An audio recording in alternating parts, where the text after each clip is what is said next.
Assalamualaikum warahmatullahi wabarakatuh.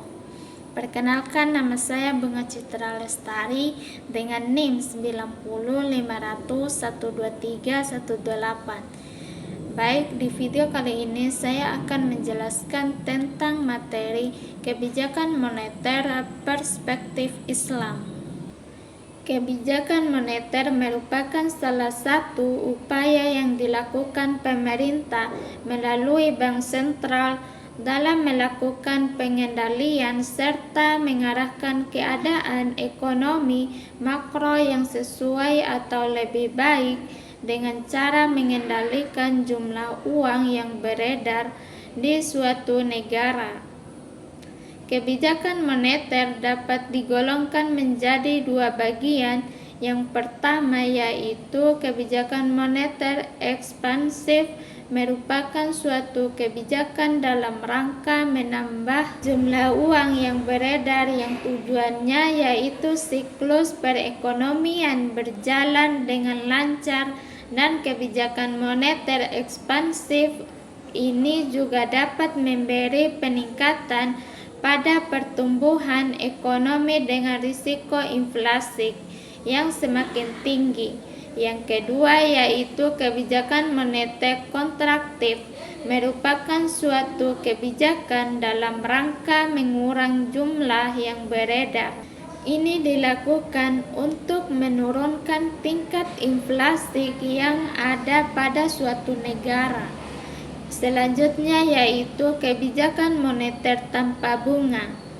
Kebijakan moneter tanpa bunga adalah pendekatan dalam pengelolaan ekonomi yang sesuai dengan prinsip ekonomi syariah, di mana bunga atau riba dilarang karena dianggap tidak adil dan eksploitatif. Dalam sistem ini, uang diperlukan sebagai komoditas yang diperjualbelikan, melainkan sebagai alat tukar yang merefleksikan nilai barang dan jasa yang nyata. Pertama, menjadikan fungsi uang berjalan dengan baik di tengah masyarakat, yaitu sebagai alat pembayaran transaksi dan merefleksikan nilai suatu barang, bukan menjadikan uang sebagai komoditas yang bisa diperjualbelikan.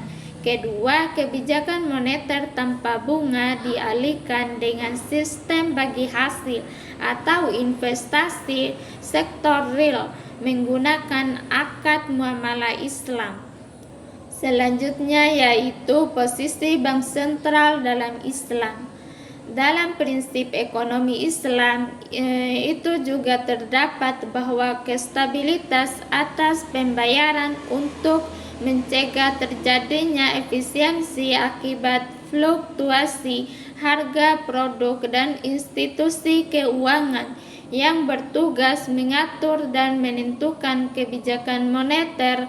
Posisi Bank Sentral dalam Islam adalah sebagai lembaga yang memiliki peran penting dalam menjaga stabilitas ekonomi dan sistem keuangan negara dengan tetap memenuhi prinsip-prinsip syariah. Ada beberapa fungsi utama Bank Sentral dalam ekonomi Islam: merefleksikan nilai barang dan jasa yang nyata.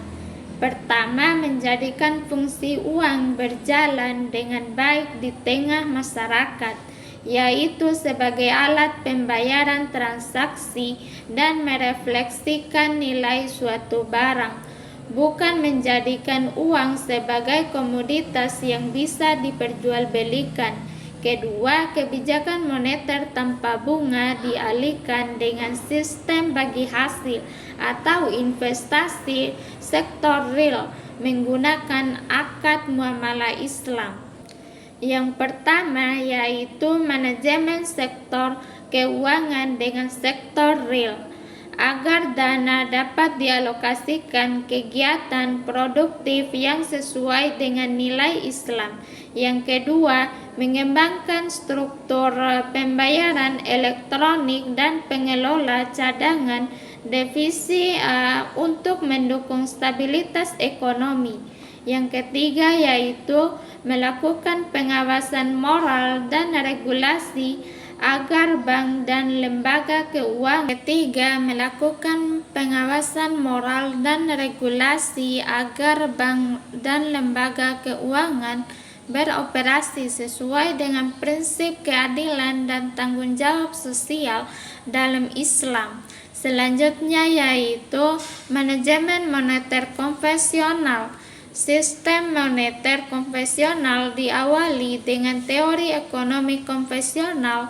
Beberapa teori ekonomi konvensional yang berkembang sejak dulu. Perkembangan pemikiran ekonomi ini dimulai dari mazhab ekonomi klasik, ekonomi sampai seterusnya mengalami perkembangan hingga saat ini.